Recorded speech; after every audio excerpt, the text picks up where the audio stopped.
بسم الله الرحمن الرحيم وصلى الله على سيدنا محمد وعلى آله وصحبه وسلم تسليما كثيرا.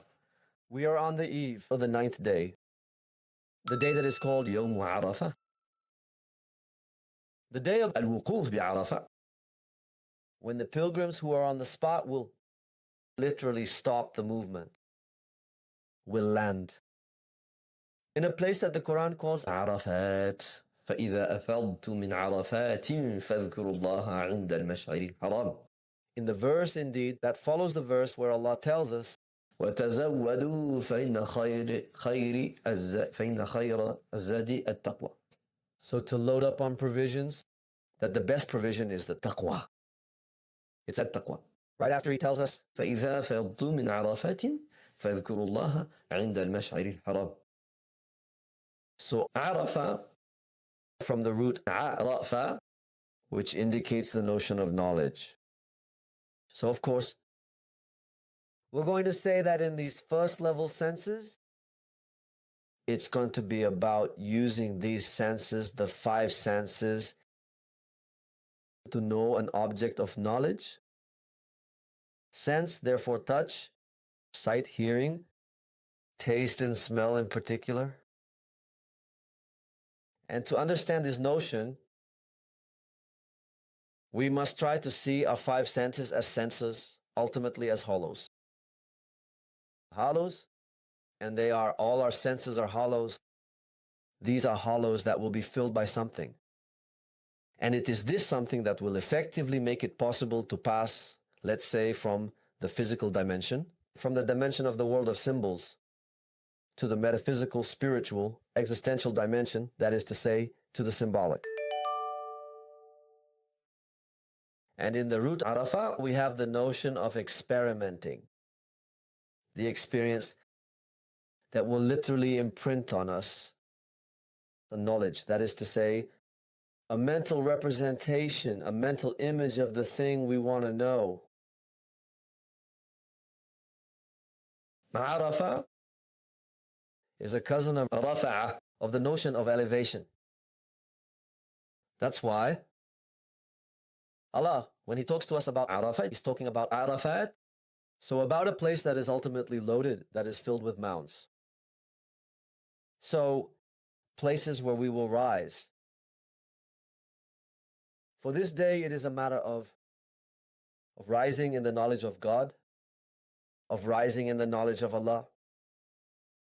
That is to have a knowledge of Allah, an image of Allah, a mental image of Allah that is in conformity with the divine reality through the experience of something. Here it will be a question of experimenting with the absence of movement, then the silence, accompanied by dhikr and of dua. Al-dhikr wa dua. So, to evoke in a sequential way, seminally speaking, to let oneself literally be penetrated by the divine presence. Earlier, I said that the senses are hollows. In reality, we are hollow men, we human beings. يا أيها الناس أنتم الفقراء إلى الله والله الغني. Al-faqir is the hollow.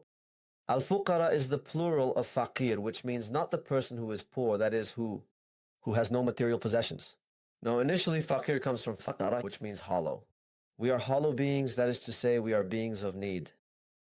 And we need, well, we must in any case meet these needs, fill these hollows, so that we can find and recover a state of serenity, a state of inner peace, because that's what it's all about. And peace and serenity can be opposed to stress, to fear, to sadness. And it can also be opposed to torment, the fact of being tormented. To have a pain here and there that puts us in discomfort, that literally embarrasses us, that puts us in restriction, that tightens us, that can literally tie to be a knot that we will have to untie. So this day is a golden opportunity. There's only one day in the year like this. To what? to rise through embodied knowledge. That's what means the ma'rifah. It is a knowledge that is the result of experience. That is to say, it is a knowledge that will solicit the body. Hence the need to either go, bodily speaking, to a place called Arafat, or for those who cannot get to that place, to solicit the body by putting themselves in a state that will be similar, that will resemble, that will be analogous to the one in which the people who will be there find themselves. The people who will be there, their condition is characterized by two things. A state of ihram, of sacredness. What is sacrality? It means depriving ourselves of a certain number of things. So there is the notion of deprivation. And then the second state is a state of silence. So we stop the movement and we are silent. So we who are not there will be able to put ourselves in a similar state by fasting that day. Fasting is a deprivation. We deprive ourselves of material food, of material drink, and we also deprive ourselves of everything that will consume energy. Extremely, I would say, consequent in energy consumption. And it is also a way of being silent. Silence to what? To literally silence the suggestions of min sharri al-waswas al-khannas, the suggestions of the Shaytanic principle that is in all of us, and that make these suggestions in a subtle way. That's the meaning of khanasa. There are suggestions that emanate from the Shaitan principle within us, but they are made in such a subtle way that it doesn't feel like they come from the Shaitan principle. So we will have to silence this. How can we who are not there be silent about this? Thanks to the state of fasting. Fasting, so by intervening in the end of a deprivation, will allow us to protect ourselves, at least on that day, from Shaitanic suggestions. So to be able to be silent and to make oneself totally available to the divine Rahmanic presence. Because in fact, that's what it's going to be on that day. The highest point, the highest mountain in this place called Arafat is the Mount of Rahma. It is Jabal al-Rahma. That is to say, the mountain that symbolizes the Rahman, presence on earth. And for us who are not there, it will be a question of ascending, of rising into incarnate knowledge of Ar-Rahman. Ar-Rahman in its sense the most, the widest, the most totalizing, the most accomplished, which refers to this notion of unconditional and capital love. Of course, this capital and unconditional love will always and always manifest itself through largesse, in gifts, in graces, in ease, in comfort, and also manifest themselves in a tightening, contractions, discomfort, unease,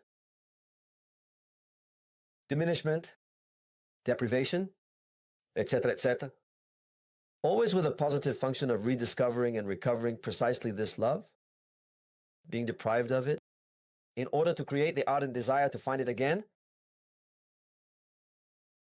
And this knowledge of the Rahma will finally be possible by the two branches of the Rahma. As we are told in Surah 55, Surah Ar-Rahman, that finally this Rahma will manifest itself in two great branches in the divine names. Because the knowledge of Allah is through the knowledge of His names. It's done by making oneself the instrument. That is to say, by assuming a function, the functions contained in the names. That's what it means to have the incarnate knowledge of God. It's not just intellectual. It's not just rational. We will intellectualize the meaning of the function in order to be able to implement it, in order to be able to experience this function. And it is when one experiences this function that one comes to reach this degree of incarnate knowledge of God. So what are these two branches? This is the branch of Al-Jalal and the branch of Al-Ikram. Al-Jalal wal-Ikram. Al-Jalal is this presence, majestic, grandiose, royal presence of God. There is this notion of majesty and divine kingship as the possessor of all things and as the one who has supreme authority over all things and for all things. This presence, royal, majestic, will protect us, will be a refuge for us. From what? From all external dangers. From everything that could shake us, torment us, frustrate us, sadness, frighten us. That's what it's all about. And then we will have the Ikram branch, where it will be a question of nourishing us in order to strengthen us, to make us stronger, and above all, to ennoble us, to allow us to rise to higher and higher degrees of nobility, more and more sublime, more and more, finally, to more and more noble degrees, which belong to divine sublimity and which belong to divine magnificence. Another cousin that is interesting to try to understand the deep meaning of this day is the root alafa. And between the two, there's just one difference. It's a letter. Arafa, embodied knowledge or cognition. Alafa. So we have the same letters twice and then a letter that is close. But on the other hand, it's not just any letter. It's the lam and the ra. Alafa in Arabic is really feeding until satiety and watering until satiety. Or drink and eat until you are full. Until we are no longer hungry, until we satisfy all the needs. All Hallows. Until there is no longer this inner tension that is directed towards the inner object, which seems to us, in any case, to be able to fill the need, to fill the void, to fill the hollow, to fill the hollow. And often, between the root Arafat and the root Alafa, there is a relationship of principle and effect of the principle. Principle and consequences, that's what it means, the effect of principle.